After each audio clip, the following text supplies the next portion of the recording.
réussir sa transition de la presse imprimée vers le numérique, avec des exemples particuliers de la presse indépendante. Et qui de mieux indiqué pour ça que deux illustres, éminents adhérents de notre syndicat, donc syndicat de presse indépendante d'information en ligne, que je représente et que je vais présenter. Donc tout d'abord, Marie Hédin-Christophe, directrice générale de la lettre du musicien, et Quentin Bottebol, directeur général du groupe Indigo Édition et Indigo Publication. C'est bien ça ? Et donc moi, je suis Max Boire, qui va modérer cet échange, responsable des relations adhérents au SPIL. Et l'idée, c'est d'abord de commencer par une brève présentation des deux médias qui interviennent ici, deux médias incarnés par les deux personnes ici présentes, et ensuite d'entamer un échange sur comprendre les raisons derrière cette transition vers le numérique, comment elle s'est faite, de quelle manière pour les lecteurs et pour aussi les équipes. Et dans un deuxième temps, et selon aussi la teneur de l'échange, évoquer les enseignements qu'ils en retirent, les choses éventuellement que vous auriez aimé savoir avant, les conseils que vous pourriez donner. Et enfin, dans un dernier temps, on procédera à des échanges et des questions avec la salle. Donc, Marie, si ça te convient, tu peux ouvrir le bal. Expression choisie. Et Quentin. Merci Max. Bonjour à toutes et à tous. Alors écoutez, je vais essayer de vous donner des éléments concrets de notre transition numérique en espérant vraiment que ça vous soit utile.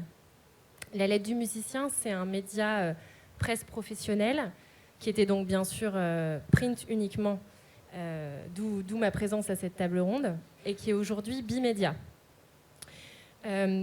C'est un média qui a 40 ans depuis une semaine, et c'était donc une belle marque connue de ses abonnés, qui sont les musiciens professionnels et enseignants de la musique, conservatoires, orchestres, etc. C'est important de le dire parce que quand on envisage ce sujet de la transition numérique, une transition numérique chez nous, c'est évidemment pas la même chez un B2B, chez un B2C, chez un média qui a une marque qui n'en a pas.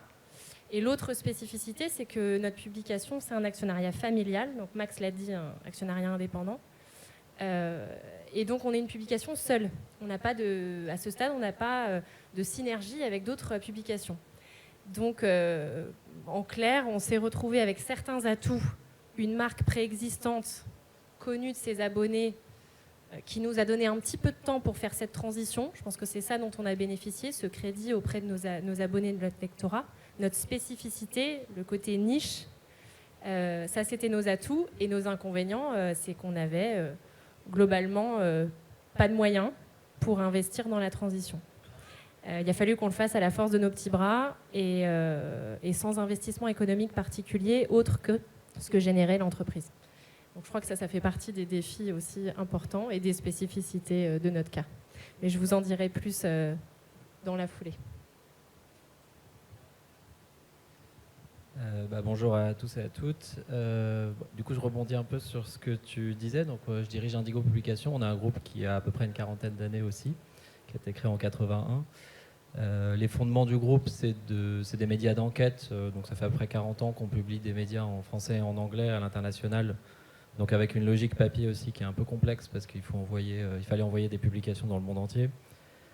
Aujourd'hui, on a 5 publications, on en a 4 qui sont des médias B2B, dont je parlerai un peu aussi parce qu'on a fait leur transition numérique ces dernières années, et un média un peu plus connu qui est la revue 21, qui pour le coup est un média historiquement purement papier, qui s'est construit d'ailleurs à l'inverse. Les fondateurs, Laurent Beccaria et Patrick de Saint-Exupéry, étaient très opposés à la transition numérique de ce média à minima, transition numérique qu'on essaye d'opérer ces derniers mois.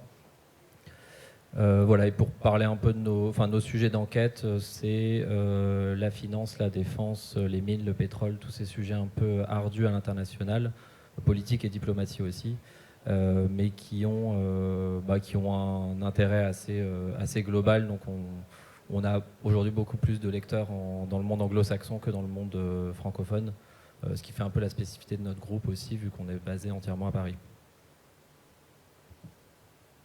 Merci pour ce retour. On est obligé de faire les chaises musicales avec le micro, là aussi, subtile métaphore pour rappeler ton activité.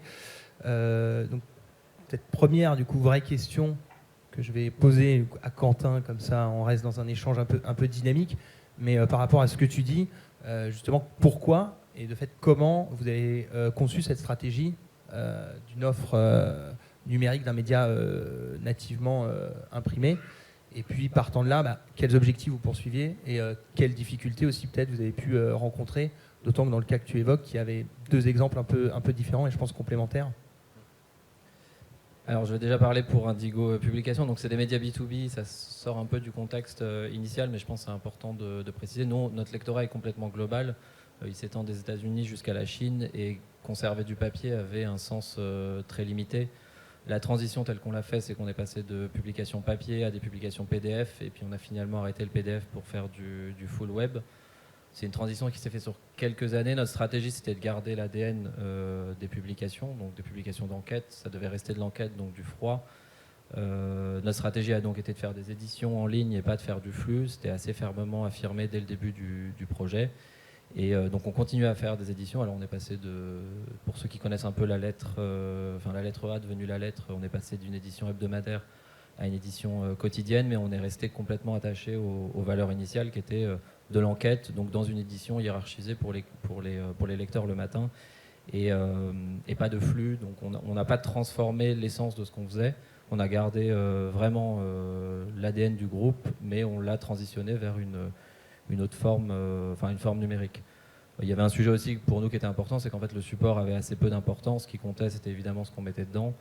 Et c'est surtout à ça qu'on s'est attaché tout le long de la transition, à jamais changer finalement qui on était, à rester vraiment sur les valeurs de ce qui portait les éditions papier, qui fonctionnaient par ailleurs. Donc on avait tout intérêt à garder ça. Très clair. Je rebondis avant de passer le micro, mais justement parce que tu as dit le support n'avait pas d'importance, et ça fait écho à des choses sur lesquelles on a pu échanger, Marie, donc je pense que c'est bien amené, justement, parce que je crois savoir que il y a un vrai sujet sur l'emploi du support et aussi pour quelle fin. Donc voilà, je te laisse en parler de manière beaucoup plus éloquente que moi. Oui, alors la question de savoir qui on est, nous on s'est quand même reposé et on a exploré beaucoup de pistes différentes. Je pense qu'on a fini par trouver un équilibre. Donc la manière dont ça s'est passé, c'est que je pense qu'on a initié cette transition au moment où on n'avait presque plus le choix. Moi, je suis arrivée dans l'entreprise, une des questions de Max dans la préparation de la table ronde, c'était quid de la transition des équipes. Donc je peux vous le dire, en fait, il n'y a plus une personne de l'équipe d'avant 2018, et quand je suis arrivée, c'était prud'homme, stupeur, grincement de dents, et ça s'est fait dans la douleur.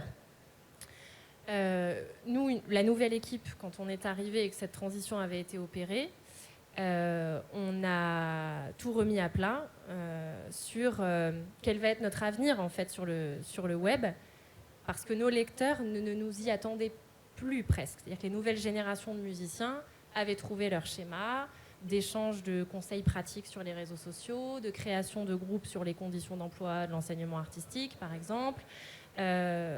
Commençaient également à partager les offres d'emploi, qui étaient pour nous une recette importante. Donc il fallait vraiment tout recréer. Donc ce qui est évident, c'est qu'on a adapté la dynamique d'actualité au support. Donc là où précédemment on avait 15 numéros par an, on est passé tout d'abord à 2-3 articles par semaine et ensuite des articles quotidiens sur le web. Et sur le print, on est passé de 15 à 13 à 11 et finalement à 10 numéros.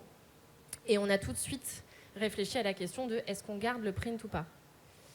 Le print, on l'a gardé, on a bien fait, parce que c'est vraiment une marque de distinction entre nous et de nombreux blogs du secteur sur lesquels nos lecteurs peuvent parfois trouver des informations, mais sur lesquels nos lecteurs ne font pas forcément la différence entre ce qui est de l'ordre du journalisme professionnel et du bénévolat ou de la communication. Donc le fait de disposer de ce support print continuait à asseoir la marque, qui était notre fort avantage compétitif de 40 ans d'existence, 30 ans à l'époque. Et donc voilà, le fait de garder le print était très important. Par contre, on a révolutionné l'image, parce qu'avant, on avait un magazine qui ressemblait, c'était pas un magazine, c'est un journal qui ressemblait un peu, voyez, au Journal des Arts actuellement, ce qui servait un objectif, ce qui est une image, c'est un choix, c'est un arbitrage. On a décidé de passer en mode magazine. Et c'est là où je voulais juste revenir sur le côté identité et valeur. On a eu un peu des errements, je pense, pendant quelques années, de se dire on va passer sur le côté vraiment full mag et on va un peu changer l'offre. On va faire du dessin, on va faire des choses plus, des interviews, des choses peut-être moins servicielles. Alors également avec un parti pris enquête, qui là était très ambitieux dans l'indépendance et dans le secteur professionnel, sur un aspect journaliste interrogatif des politiques publiques par exemple, ou enquête sur les pratiques professionnelles indépendants et engagés. Aujourd'hui, on a gardé ce volet qui fait partie de notre nouvelle image, qui est vraiment la fierté de l'équipe.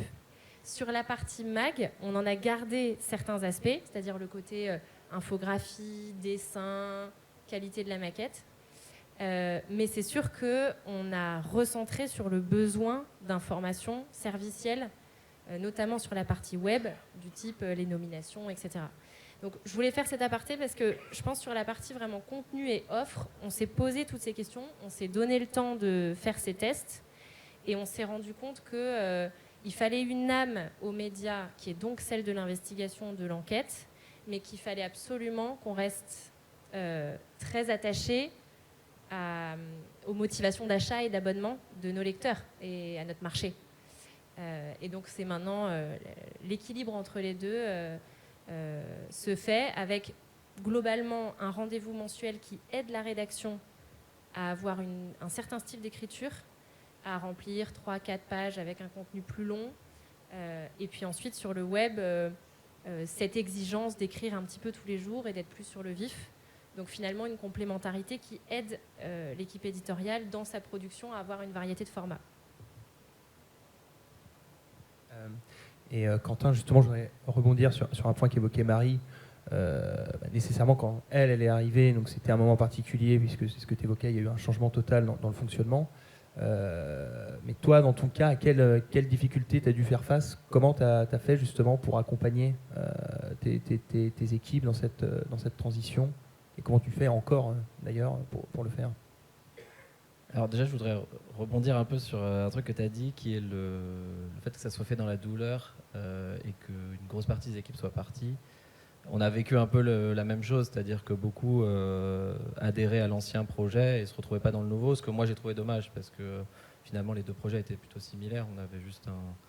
On a juste changé le support, on n'a pas changé l'ADN de ce qu'on faisait, et pourtant une grosse partie des équipes sont parties. Par ailleurs, moi c'était au moment où j'arrivais dans le groupe en 2018 aussi également, voilà, il y allait avoir un changement de direction du groupe, donc une partie des gens sont partis se considérant plus dans la nouvelle aventure. Pour autant, je pense que, maintenant que tu le dis, je me dis qu'en fait il y a quand même quelque chose derrière le fait de transitionner en numérique et du fait que les équipes doivent parfois changer ou évoluer. Il y a plein de gens qui ont suivi la mouvance, et puis d'autres qui ont dit moi je ne participe pas à ce projet, mais au moins c'était clair et puis on a pu avancer. Et pour aller au bout de cette idée, je dirais que par ailleurs ça nous a permis peut-être qu'une partie des équipes sont parties, mais ça nous a permis de nous développer beaucoup plus rapidement ce passage au numérique. Je ne sais pas si vous ressentez la même chose. Nous la croissance a augmenté de manière assez drastique. On va faire à peu près 10 millions cette année de chiffre d'affaires. En 2018, on faisait environ 3,5 millions. Donc le groupe s'est développé assez rapidement à partir du passage en numérique. Donc à un moment, il faut faire des arbitrages aussi entre rester coincé ou avancer. Et effectivement, parfois, des gens s'y retrouvent pas. Ta question, c'était en termes de difficultés? Oui, ouais. Alors il y a celle-là. Tu peux répondu déjà, ouais. Et après, il y a l'autre difficulté, c'est d'amener les gens sur le web et de changer les habitudes de lecture des gens. Parce qu'on s'est vite... C'est la question que j'avais posée, ouais, justement. Ouais. Justement, le groupe Indigo avait lancé des sites web dans les années... en 95, le premier site web payant à l'époque, donc c'était assez précurseur. Et en fait, on s'est rendu compte qu'après 20 ans de numérique adossé à l'offre papier, puis ensuite à l'offre PDF, les lecteurs ne venaient toujours pas se connecter. En fait, le vecteur principal restait le papier puis le PDF.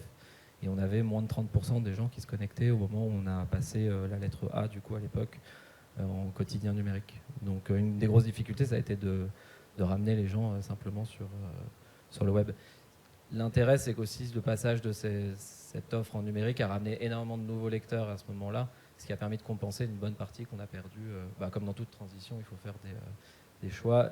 Ça s'applique sur les équipes, mais ça s'applique aussi sur les lecteurs. On en a perdu plein au moment du passage en numérique, mais les nouveaux lecteurs ont permis de compenser à ce moment-là. Il y avait un dynamisme très fort sur un nouveau lectorat à ce moment-là. Donc, voilà. Ça me fait penser, je pense que ça peut être intéressant d'évoquer le sujet, tu disais le renouvellement du lectorat et ça a amené des nouvelles personnes. Je pense que c'est important aussi de vous dire à quel point nous, c'était plus les mêmes lecteurs et c'était plus la même fidélité non plus aux médias. Donc en fait, nous, on a vraiment vu l'avant, l'après et la réalité de nos métiers, c'est-à-dire l'augmentation des coûts de production significative sur chacune des dominantes, aussi bien sur l'aspect éditorial que sur les autres recettes. Augmentation des coûts et, au départ, diminution du chiffre d'affaires. Parce que nous, on avait publicité et offre d'emploi. Et en fait, la grande menace au départ, c'était qu'avant, pour obtenir les offres d'emploi du secteur, vous deviez être abonné. Vous deviez acheter un numéro à l'unité. Sinon, vous n'aviez pas ces pages-là. Et en fait, progressivement, on s'est retrouvé avec une page sur notre site qui est en accès libre. Donc finalement, qui fait face à la concurrence d'offres d'emploi autres qui, elles, n'ont pas à nourrir une offre éditoriale. Donc il y a déjà ça. Donc, augmentation des coûts aussi, parce que c'est une chose de mettre un encart dans son print, c'est autre chose de développer une bourse à l'emploi avec une génération de devis, etc. Je vous passe évidemment ce que vous connaissez sûrement très bien, la difficulté aussi à vendre au même tarif des publicités. On a beau être B2B et spécialisé entre le print et le web. Donc grosso modo, on a vécu quand même cette transition-là de modèle économique qu'il a fallu réinventer pour retrouver d'autres leviers de croissance. Et sur le lectorat, pour revenir là-dessus, c'est pas le même lectorat. Donc c'est pareil, il y a eu, on va dire, un âge d'or de je suis abonné à la lettre du musicien parce que c'est ma revue, je suis professionnel, ça fait partie de mon identité de professionnel que de le recevoir, à un monde où je trouve une info sur le site, je m'abonne en mensuel, je me désabonne, ou ma carte bleue expire, donc je vais peut-être pas me réabonner tout de suite. Parce qu'en fait, finalement, d'où l'importance de l'attachement aussi au papier. Le fait de continuer à dire, ça je pense c'est essentiel dans le B2B, je suis abonné à cette revue, pas seulement pour l'information, pas seulement pour les enquêtes et l'indépendance journalistique, mais en fait aussi pour l'adhésion à une communauté. Et ça, le print continue à le faire mieux que le web. Donc, alors ça ne veut pas dire qu'il ne faut pas, sur les réseaux sociaux, développer l'affectio societatis, entre guillemets, avec les abonnés, le rapport à la marque, mais c'est sûr que c'est un autre... on sent, quand on a vécu l'avant, on sent le changement drastique des métiers et les défis, les nouveaux défis que ça génère. Après, ce qu'il faut, c'est l'embrasser comme des nouvelles opportunités et il y a des choses à faire, en tout cas en B2B et dans notre secteur, il y a des choses à faire. Alors, je vais là te repasser la parole toujours dans ce ping-pong. On a abordé sur la manière dont vous l'avez fait. Là, on va être peut-être plus sur un retour d'expérience, plus ou moins à chaud.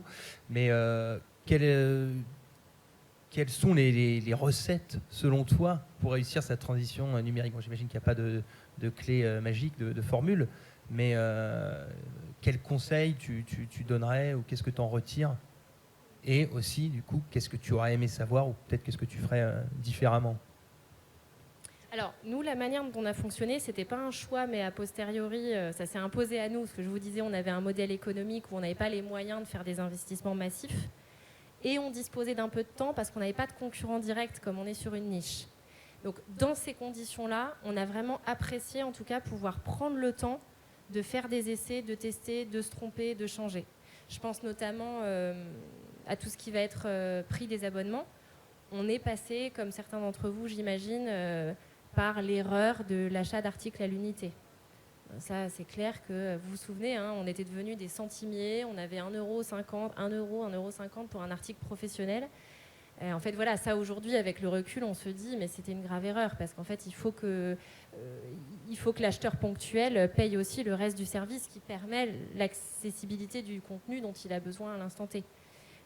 Donc finalement, le fait d'avoir ce temps, en tout cas, quand on peut le prendre, plutôt que de se dire, je me rappellerai toujours de l'associé de l'époque à qui j'avais dit en 2018, en fait là, il faut réinventer la marque, donc il faut absolument investir dans de la communication. Et en homme averti m'avait répondu, moi quand on me parle communication, je range mon porte-monnaie. Je dis bon. Donc j'ai présenté différemment les choses, c'était pas des dépenses de communication, en tout cas c'était plus occuper le terrain, faire des partenariats avec des associations professionnelles pour certes faire une transition numérique, mais rester physiquement présent sur le territoire. Ça, c'est spécifique à notre marque B2B, mais je pense que ça a été essentiel d'incarner la marque et de montrer la nouvelle équipe physiquement, en parallèle du développement de la marque sur les réseaux. Il fallait absolument que les visages restent présents et occupent tous les événements professionnels du secteur pour garder cette adhésion spécifique et montrer la nouvelle équipe, tout simplement. Donc ça, je pense que le côté, c'est pas parce qu'on est web qu'on est désincarné, c'est essentiel, en tout cas dans notre métier.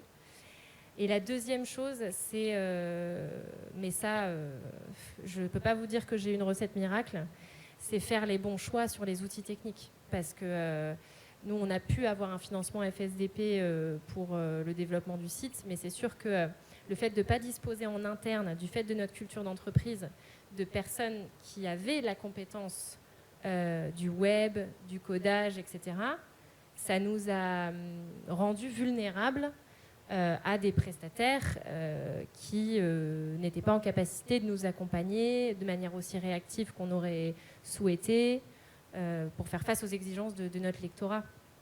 Donc ça, les outils techniques et les problématiques de compétences à ce sujet-là, c'est sûr qu'à mon avis, quand on peut internaliser ou au moins avoir un accompagnement en prestation de lien entre le prestataire technique, de gestion des abonnements, de développement du site et nous, qui sommes sur les métiers historiques, c'est probablement un bon conseil. En tout cas, nous, on ne l'a pas fait. Et a posteriori, je me dis, ça nous aurait évité quelques errements.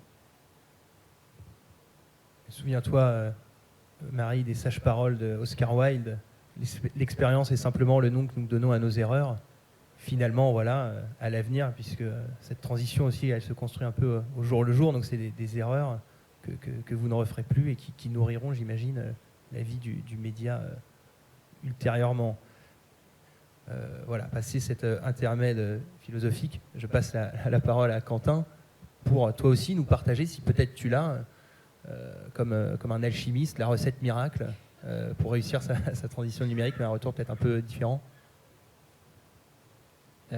Juste avant ça, je voulais revenir juste sur un sujet que tu as évoqué tout à l'heure, qui est l'attachement au papier. Nous, on a un cas très spécifique qui est la revue 21, donc qui était à la base le sujet dont je vous ai parlé aujourd'hui. Mais on a fait notre transition numérique, on a lancé notre site, on a racheté l'entreprise en novembre et on a fait notre transition numérique, on a lancé un site web en février, ce qui nous donne un délai assez court pour aujourd'hui en faire un retour d'expérience.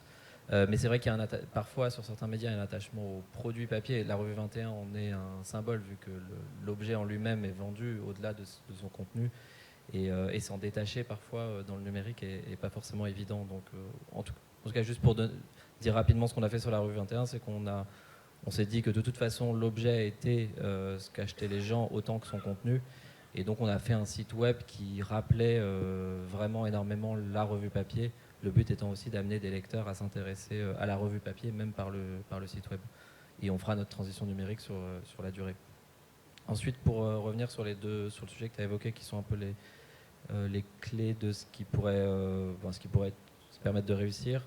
Donc je reviens sur le sujet de l'identité des médias, parce que je pense qu'il y a beaucoup de médias qui ont une offre papier et qui essayent de faire quelque chose de différent sur le web. Nous, notre stratégie a toujours été que les deux doivent être extrêmement cohérents l'un envers l'autre, enfin l'un et l'autre. Donc si je vois certains magazines, par exemple, qui sont des hebdomadaires ou des mensuels, qui font ensuite sur le numérique des alertes tous les jours pour essayer de faire du show, alors que leurs lecteurs, à la base, sont abonnés à ces magazines, justement parce qu'ils ont un regard un peu plus froid sur l'actu.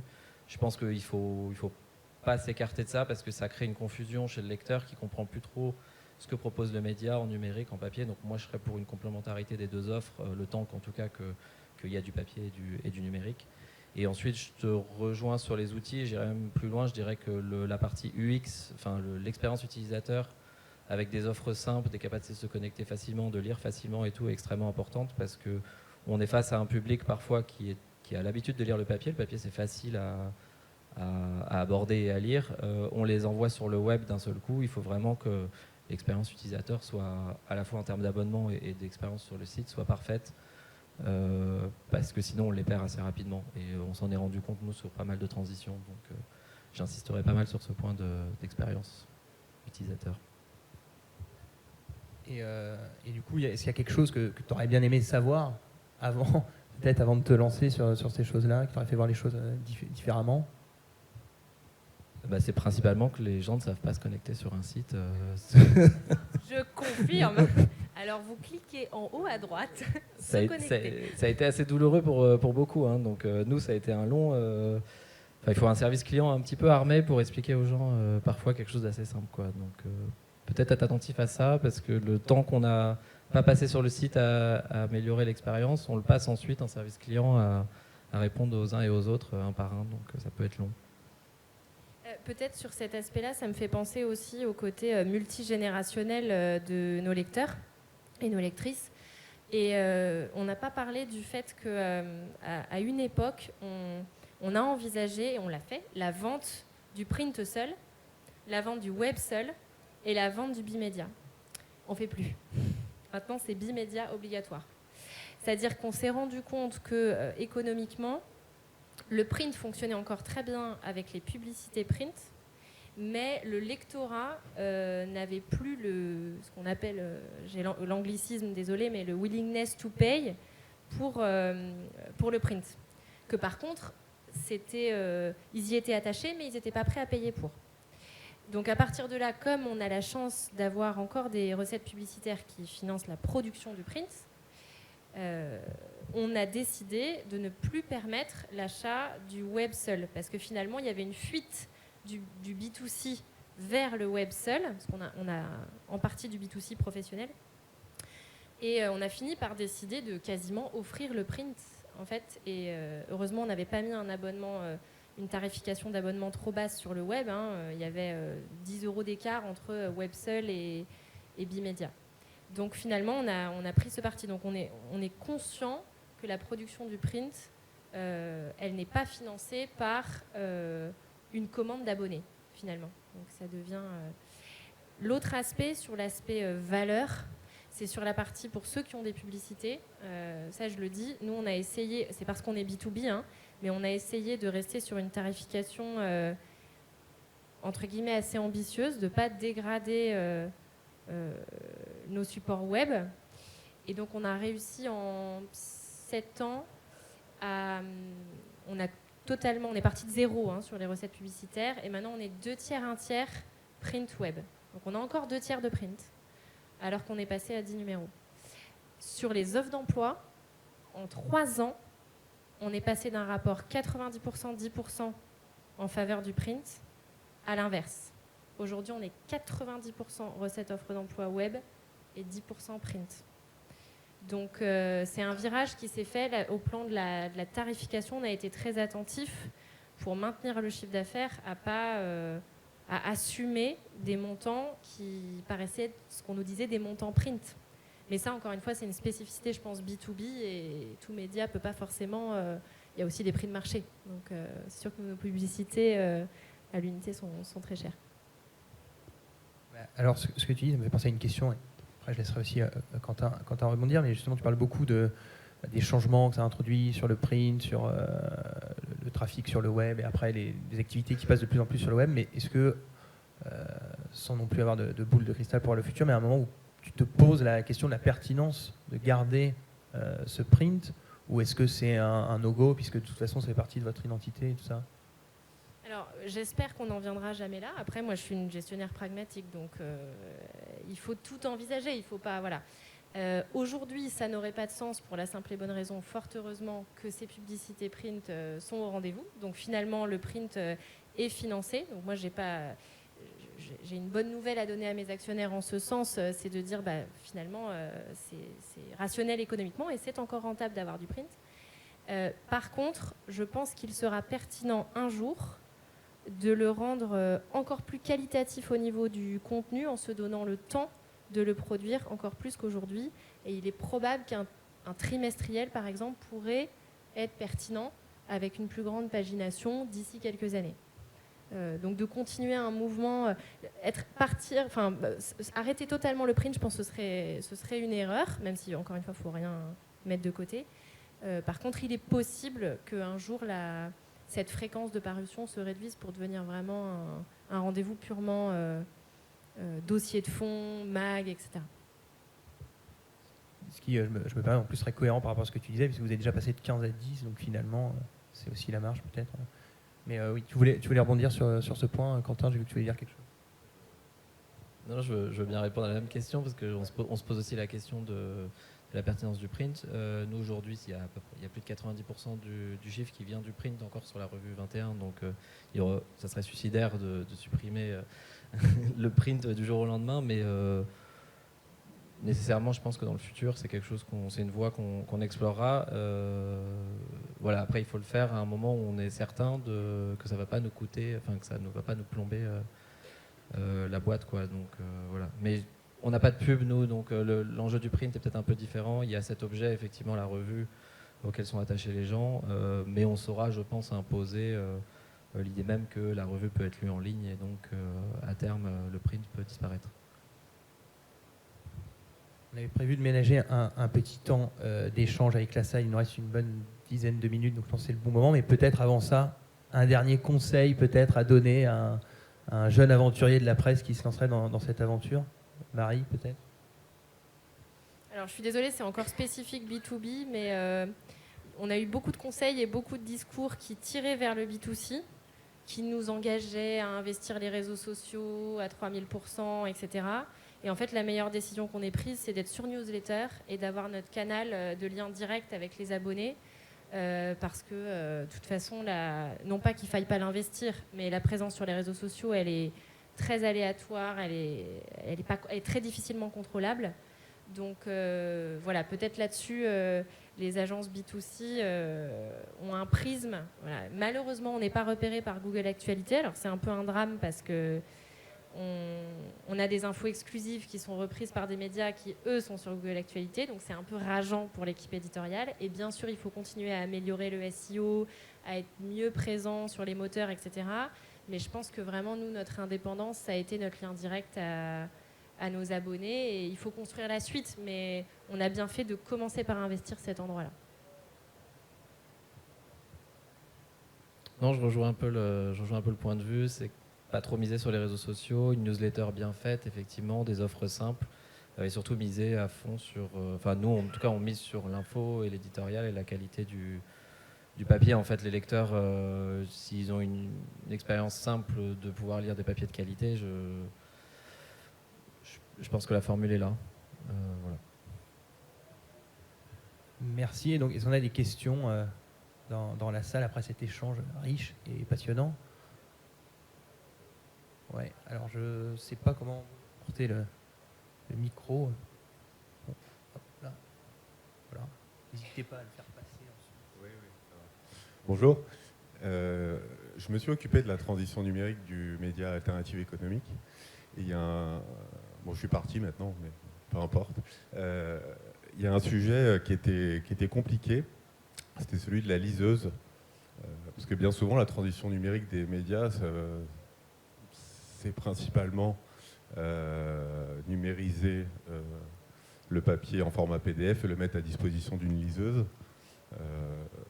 Et en fait, si ça s'arrête à ça, c'est bien évidemment pas ce qu'on peut appeler vraiment une transition numérique, puisqu'on reproduit un objet papier sur un écran et c'est encore moins agréable pour le lire.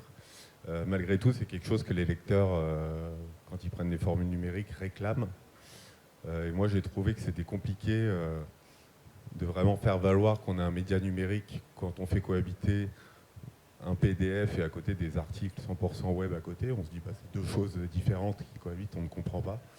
Donc nous, on a opté pour en fait, quasiment cacher cette liseuse. Et en fait, vu que le lectorat se renouvelle, pour les yeux du public, on est un vrai site web.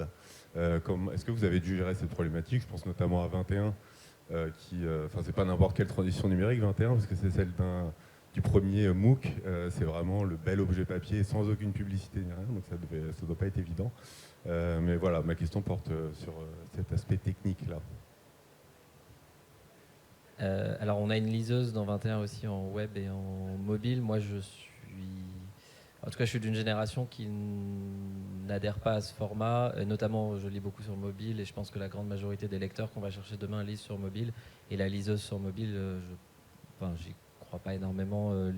J'ai rarement vu une UX performante là-dessus. Donc, moi, je miserais plutôt sur le web et sur une bonne app éventuellement, mais qui soit pas une liseuse, qui soit quelque chose qui permet de pousser facilement du contenu et lire facilement. Mais le fait c'est un peu une béquille d'avoir mis les PDF dans des liseuses. Voilà, nous, on l'a fait parce que c'est vrai que c'est très simple techniquement à faire. Il y a plein de gens qui le proposent. Nous, on est passé par MyMozo. Mais je pense que c'est qu'une béquille, pour le coup.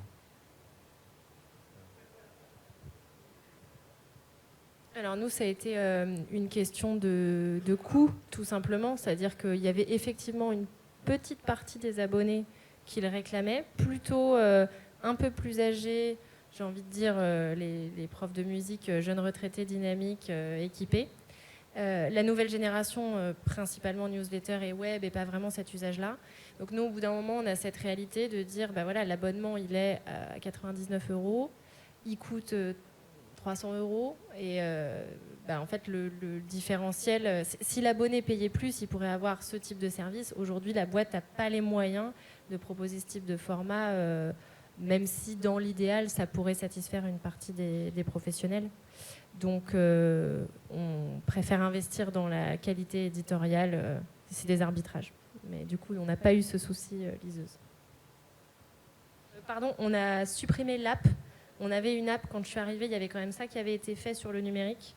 Et c'était un coût prohibitif dans les mises à jour, qui n'avait pas de sens par rapport à la taille de notre lectorat. Et où, encore une fois, on était dépendant des plateformes et on n'avait pas la main sur nos abonnés. Donc on a plutôt pris le parti de rester sur le site et en lien direct avec eux. Donc on a arrêté cette dépense-là très coûteuse et où on perdait l'information sur les données sur les abonnés. Merci à vous deux. Est-ce qu'il y a d'autres questions ? Oui. Est-ce que dans les médias que vous gérez, il y a une connexion organisée entre les bases d'abonnés classiques et les remontées qui viennent des sites web ? Un genre de CRM intégré en fait. Est-ce que vous pouvez donner précisément ce que vous avez à l'esprit ? Quelqu'un qui vient sur le site, s'il est abonné, on a un repository dans lequel on sait que cet abonné s'est connecté mardi matin pendant 1 heure sur le site, etc. Alors, nous, compte tenu aussi des piliers de notre chiffre d'affaires et de l'ambition de notre développement, on est encore en transition numérique et ces sujets-là, c'est, j'ai envie de dire, l'étape d'après. Pour l'instant, on y est allé de manière frileuse pour la raison que j'ai dite, c'est que les outils, quand on n'a pas la compétence en interne dans l'équipe de les gérer, parfois ça peut être un peu de la poudre aux yeux et pas fonctionner. Donc ce serait idéalement une ambition importante pour le média, mais voilà. Donc, par ailleurs, on a arrêté le Google Analytics pour des raisons politiques, c'est-à-dire qu'on considère que les données partent outre-Atlantique et que c'est pas conforme à la confidentialité qu'on souhaite donner à nos lecteurs.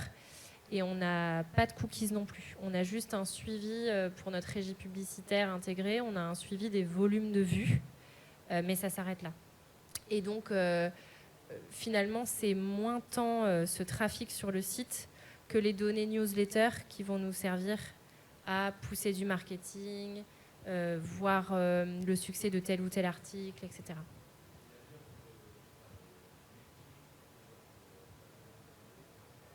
On fait le lien, on fait ce travail d'analyse, mais à la mano. Si je peux répondre du coup à cette question aussi, parce que alors nous, j'en ai peu parlé parce que il faudrait parler longtemps pour expliquer un peu une transition numérique, mais nous, un des grands axes de la transition numérique, c'était de vendre des abonnements multilecteurs, donc on fait du B2B, donc on vend de la licence 10, 20, etc., comme beaucoup de médias. Et comme on a développé notre propre CRM, effectivement, les équipes ont accès à une forme agrégée des données qui leur dit, par exemple, sur cette licence, il y a 15 personnes sur 20 qui se connectent. Et de manière agrégée, ils lisent ça, ils lisent tel secteur, tel sujet, tel pays, etc. Donc on a jugé que je ne sais pas quel était le sens de la question, mais en tout cas, nous, on a jugé que pour le service client, il était important d'avoir une vision un peu agrégée à l'échelle des abonnements pour être capable de proposer, quand quelqu'un est en licence 10, une licence 20 ou ce type de choses. C'est assez crucial dans la négociation commerciale, donc c'est quelque chose sur lequel on a pas mal travaillé. Ouais. Il reste très exactement 57 secondes et je sais que c'est compliqué de tenir un planning, donc une dernière question peut-être. Et j'ai vu que le micro est déjà circulé. Oui, merci. Juste savoir si vous avez envisagé la complémentarité de vos deux supports, puisque vous avez beaucoup parlé de bimédia. Est-ce qu'il y a une différence de traitement de l'information, des exclusivités sur le web qu'il n'y a pas sur le papier ou inversement? Complètement. En fait, le print mensuel, avant, historiquement, le média, c'était de l'actualité tous les 15 jours, ce qui, bien sûr, n'est plus du tout dans l'air du temps. Donc, on a effectivement cette actualité quotidienne. Et dans le print, on va faire des longs papiers, des grands papiers tout le print se retrouve sur le web, mais par contre, tout le web ne se retrouve pas sur le print. Donc, sur le web, vous allez avoir ce rendez-vous plus régulier des actus chaudes qui vont être synthétisées dans le print sur une double page mois passé, mois à venir, où les gens qui ne souhaitent pas aller sur le site vont quand même obtenir finalement ce qu'ils ont raté, ce qui s'est passé dans la communauté, etc. Mais ça va être synthétisé. Et en revanche, l'objet print, il va vraiment être plus sur tous ces enquêtes, ces articles au long cours, ces reportages qu'on trouve en ligne, mais où on sait très bien que le confort de lecture et la qualité d'attention des abonnés n'est pas la même. Donc, en fait, ça met plus en valeur ce travail-là.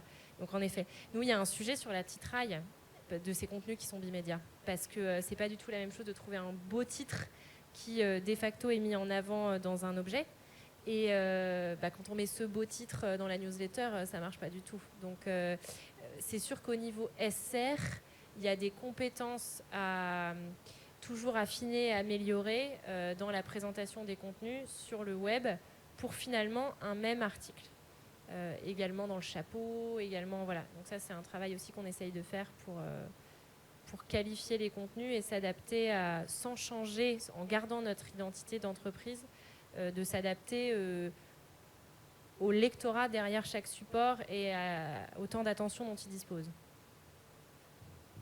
On a 1 minute et 9 secondes de retard, mais je pense que l'animatrice d'après ne nous en voudra pas. Donc Quentin, peut-être pour conclure rapidement.